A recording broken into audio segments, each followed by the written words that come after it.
Hello, my name is Hassan Sorrells. This is Tom Libby, and you are listening to the GrowthCraft podcast. The GrowthCraft podcast is designed with the startup founder in mind.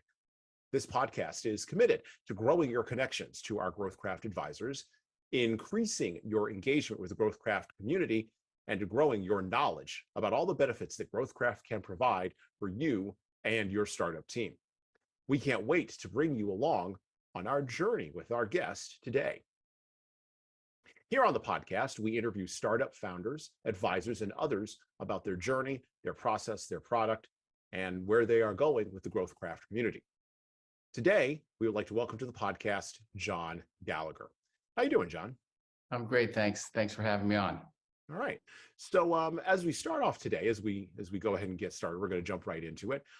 For our listeners, who are you? And what is it that you do exactly? So my name is John Gallagher, and for many years, I've been a fit consultant in the men's fashion industry, working with some of the most iconic brands over the last 30 years. And what that means is that I would go in as the brands and designers would develop product. They'd get prototypes and they'd have to try it on someone. So I was that guy as a fit model when I first started out. And as I grew and became more and more involved in the process, I kind of became more of a fit consultant. And so today I'm founder and CEO of Blackthorn Denim. So my 30 years in the industry has led me to create my own brand. And when I say create my own brand, I mean everything, the branding, the merchandising, the design, buying the fabric, going to the factories, shooting the photographs, videotaping the process, everything I've created around this brand, which has made me very proud, and it just allowed me to see so much deeper into the business than I was really not allowed access to, but that I had access to. So it's been a really incredible year and a half building this brand. So I love to ask this question because, and I think I might already know the answer. I don't want to assume, but for our listeners, I'll let you answer. But so, what prompted this? Like, what was the catalyst of starting this business for yourself in a very crowded? I mean, it's probably one of the most, and this is just opinion. I don't know this for a fact, but from my opinion, probably one of the most dynamic and difficult industries you could probably be in. Right. So what made you think this is a good idea? What was the catalyst to doing this? Well, I've been involved with some real winners over the years. By winners, I mean real winners. Obviously, like I said, Ralph Lauren, 27 years there, and many startups in the whole Ralph Lauren world, all of which were very successful. So I know the process quite well. And when the pandemic hit, our business, as you know, kind of collapsed on itself from a logistics standpoint, and designers were scattered all over the world. It was really difficult to get product into the United States. And I was always represented by an agency. So, they would send me out and I would do my job. And I didn't have to do a lot of the heavy lifting. I would just go and do my job, and they took care of everything else. So when the pandemic hit, I was allowed to leave my contract. At the time, I was with Click Models because I was also doing some print work for my whole career. So they let me out of my contract, and I started a company called The Critical Fit. And I reached out to all of the brands that I had been working with for some of them decades. And here we are on Zoom. And I said, have you guys heard of this thing called Zoom? Let's give it a try. And I was able to get them to ship me product, and we started doing these Zoom fittings. And I had everything set up perfectly, the lighting, the remote photography, you name it, everything that we did in studio, I was doing in my home. And it just kind of snowballed, and I was working 14-hour days, and I was receiving product from all over the world, literally. My doorman was like, "Oh my God, what is going on?" And they were very. I couldn't have done it without them, because honestly, they received a lot of goods over the course of almost a year and a half. So that really made me super engaged in the process, where before I was engaged in the fit process and literally looking at the garments with designers and merchants and all of the experts involved at the brand. But now I was there doing all this work. They were on the other side and they were trusting me with their brand, like literally how did the fabric feel? I was doing wash tests and wear tests and photographing the product after I wore it, and did it stretch out too much? And we would realize that it was actually more engaging and more involved and actually more beneficial to the brands, because they were actually seeing what the customer was going to see, not just from a fit perspective, but how did it actually perform? And some of these stretch fabrics didn't always perform so well because they really started stretching out way too much. So we'd have to, scrap that fabric and move on to something that was a little more sturdy. So in doing so, working 14-hour days and have racks of clothing with all my brands lined up for the next fitting, you have to receive the goods, unpack the goods, iron and steam the goods, and prep for the fitting, and then pack it all up and send it back out, plus do photographs. So we're doing all this work. And my fiance and I said, well, we should be doing this for ourselves. This is actually everything all encompassing. And I've always wanted to do it, but I was always just too busy. My career has been, fortunately, busy every day for decades, and it was hard to even think about doing my own brand.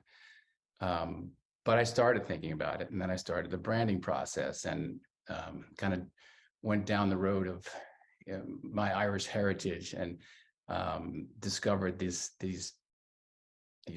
chieftain trees. It was like from the ancient Ogham alphabet in the 4th century.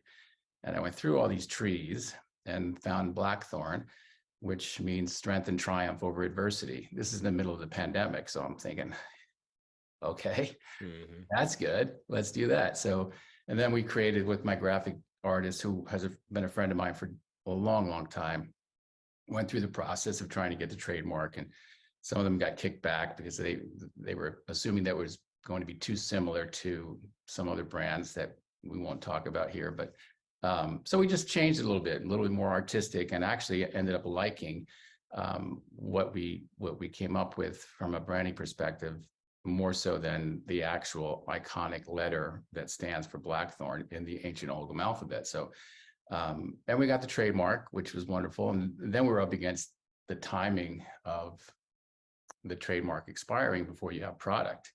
So the pandemic is still raging on, and I don't have time to actually design anything, but I have this wonderful trademark that I own. And well, I had applied for it, but you don't own it until you actually produce the goods. So, and as things started to wind down, we ended up coming back to the States and developing Blackthorn here, got the product made, and we were able to get the trademark. And now we are, we're rocking and rolling with the whole process is actually done. So we're ready for sale now.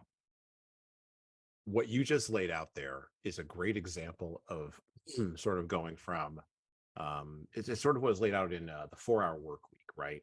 Going from being I'm going to use the analogy here, being the chef that works for a restaurant to being a chef that winds up on that Netflix show, Chef's Table. Yeah. Except in your case, you either wind up in, and I gotta drop the movie reference here. I'm a huge movie guy. Tom's a huge movie guy. I apologize. I have to, because we're talking about fashion. Your movie's either going to be Zoolander or Phantom Thread. I had to do it. I had to do it. As long as John doesn't become the Devil Wears Prada, we're okay. No. So this is fascinating to me, because all of the kinds of things you're talking about, particularly in the development of the trademark and the IP, and really sort of building a brand around this IP, right? Around something that is fundamentally, I don't want to use the word common, but we are in a world where most people think, and particularly during the pandemic, I'll just put a camera in my house. I can show up on camera. It's fine. Like, there's not going to be any problems. Right. And the only reason I know that there's an issue here is because, I have my background is in the fine arts. So I realized just exactly how hard art actually is. Yeah. I'm also a huge fan of cinema. My wife is a professional photographer as well, headshots and college and weddings and all this other kind of stuff for years, right? 20 years into all that. So I recognize just how difficult all of this is, right? From just lived experience. There were many people during the pandemic that just sort of showed up on camera, right? Right. Some of them without pants, notoriously enough. How did you overcome? This is a huge question for me. How did you overcome that barrier of people thinking, well, any model can do this, so why would I hire John? How did you break through that with people? Was it just the networks and the connections you had built up over the course of time and that trust, or was it something else that you were able to infuse into the brand? From developing Blackthorn, or when I was actually working with multiple brands at the same time? Well, for developing Blackthorn, right, where you're working with those multiple brands at the same time, and you like you said, you looked at your fiance and you said we should be doing this ourselves, and then you moved into Blackthorn. How did you convince those brands, right, to Right. take that step with you, so that you would then have the courage to take that step to go into Blackthorn? It's a great question. And during the course of a long career like I've had, you develop a multitude of relationships in every aspect of the business. And, if you don't burn bridges over a career, you can actually utilize, and a lot of them, well, as you do favors for people over the years, or even if you just show up the way they expect you to show up day in and day out, when the time comes that you might need something from them, or even if it's, just picking their brain, the door has been open for me. I'm very, very fortunate in that regard. The development of the product that we're making for Blackthorn is all made in the USA from the jeans perspective. They're made on vintage Draper X3, the looms that Cone had at the White Oak Mill. They're like 100-year legacy on these things. It takes 2 hours to make enough fabric for one jean. I love that. And the quantities were very, very limited. So we developed 3 different fits for Blackthorn. And I would never have been able to buy this fabric, I don't think, if I didn't have the connections that I have. And as we grow Blackthorn, I will lean on these connections because they're all over the world. I was fortunate enough back in 2005, this mannequin company developed a mannequin, and it was a new process for making mannequins. And they approached me because I was at that time, I had just a lot of big brands that I was working with. So they could see that if they could replicate me at the factory level, we could actually reduce the product, the approval process by 50%, which is huge. Environmentally, it's huge. And it's huge from a timing perspective. So at that time, I was with Ford Models, and they didn't want me to have any part of somebody scanning my body because I was their guy, right? So, right. And then I'm looking at it as it's a tool for the industry to use to make the product better, to make the product faster. And if we can do it faster, then I can work with more brands. But they looked at it as this thing that's going to put me out of business. And so I told them, look, I'm going to do this with or without you. I want to do it without you. So I was trying to get them to give me a waiver from my contract to do this outside of my contract, because it was something that came to me and I developed and I wanted to develop.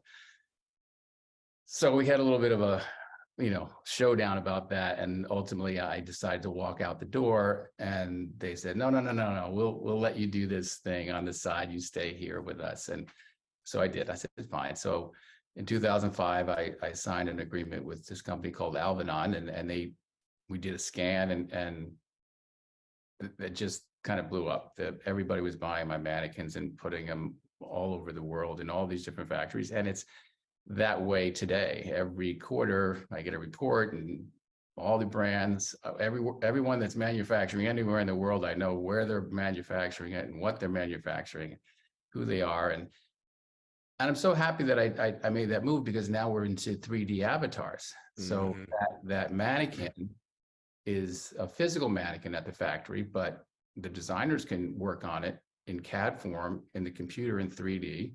We can drape on it. We can make it all different sizes. And so I had a new contract with them now because it has to encompass the avatars. But it's been an amazing process and a thing to be involved in for the industry as a whole. It's not like it makes me rich, but it's a nice annuity every quarter, and it drives the business forward. And technology is yeah, it's been amazing, really amazing. I will say I love the journey that you're talking about here. I love the fact that you're talking about products that are made in America. I think that's huge, particularly in a post-COVID world where we are,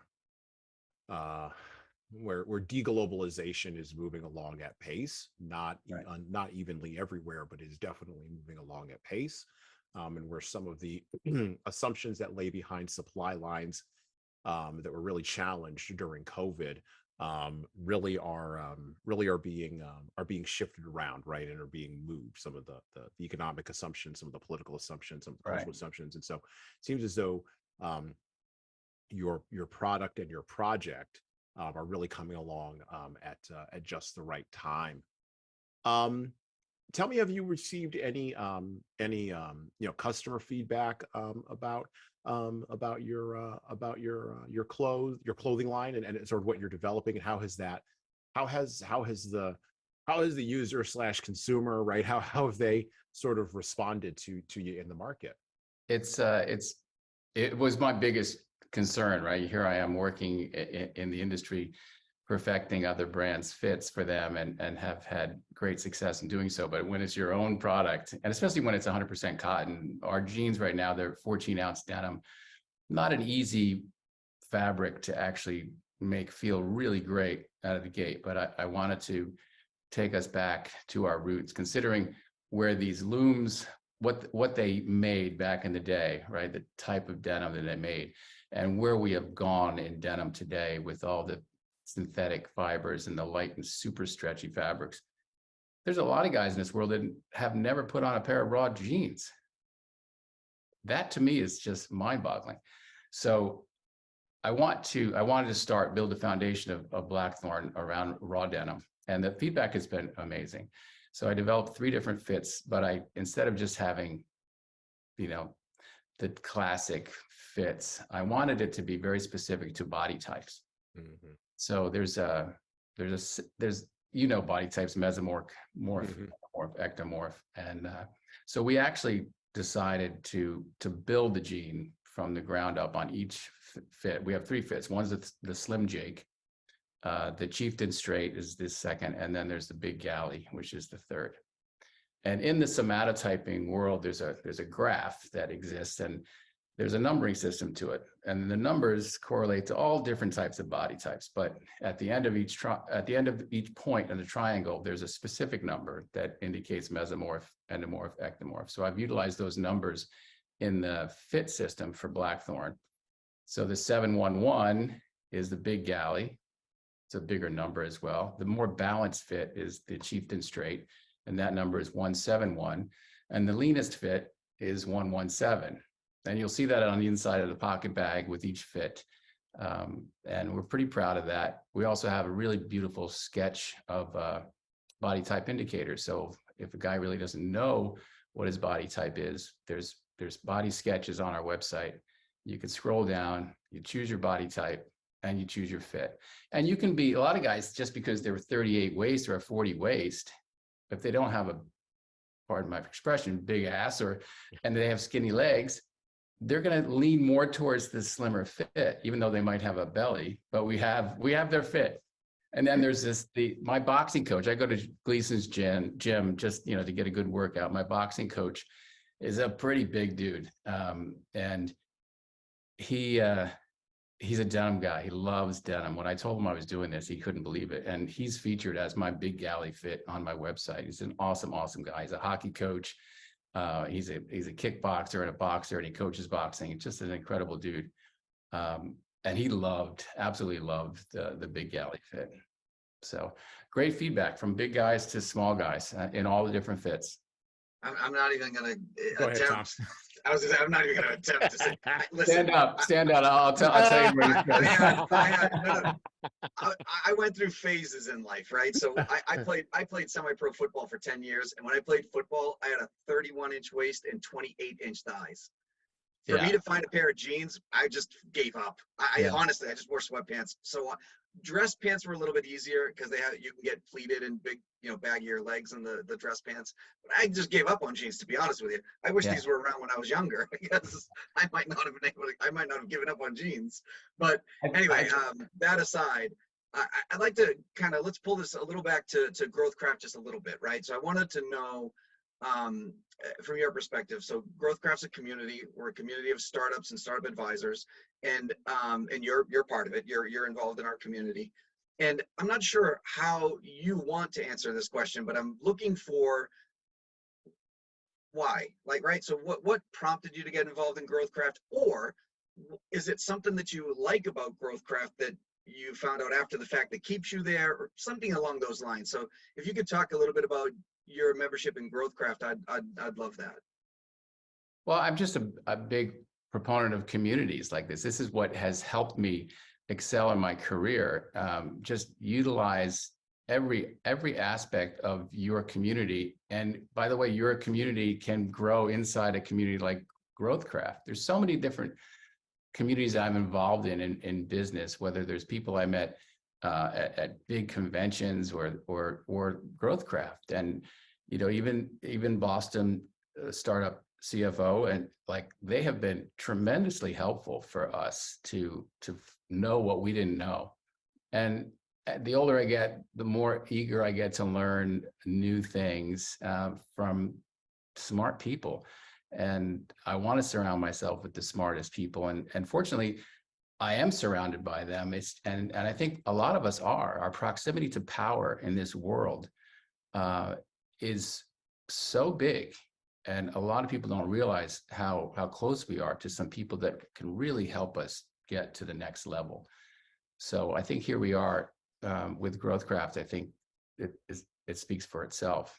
That proximity to power and intellect is what can help you. Excellent. So I would like to make one point. Unlike Tom, I was in the opposite direction. So even still in my elderliness, I got a 34-inch waist and I got 36-inch legs. And I can't find, and even now struggle to find jeans that where they fit correctly. Been struggling since I was 15 years old. You just because I'm tall and I'm skinny. What are you going to do? Right. And your fit process, that would have been great to know. That would have been great to know a few years ago. So, thank you for putting that together. It's important to be able to take a 2D pattern and create it on the table and know the shapes and sizes required to help your customer fit appropriately and perfectly in that jean. It's not as simple as just giving a factory specifications. You really have to be there. One of the biggest parts of our success will be the fact that I can actually be at the factory. I love that process, and it's just almost impossible for fit consultants, especially of my caliber, to be engaged at the factory level. It's just too cost prohibitive for brands to do that. So it's a big leg up for us. So we're approaching the end of our conversation today, and I want to thank you for joining us today on the GrowthCraft podcast, John. It was great to hear about your project, great to hear about your journey and your process. And we look forward to hearing more from you in the community here at GrowthCraft. What would you like to promote today, if anything, or how could people check you out? How could people get connected with the brand? How can they figure out what their jean size is? Where are all the different ways that we can get a hold of you and get a hold of your project? Yeah, we've built it all. All those questions are answered on our website, blackthorn.com. Check it out. I love feedback, any good, bad, or indifferent. And reach out to us. Any questions at all. we're here. Can they see you anywhere outside of your website at this point? Is there like a conventions or stores or any, is it all online, or is there anywhere that you are going to be physically present where they can check you out? I will be in the future. At the moment, I don't have any planned events, but we will be in specialty stores.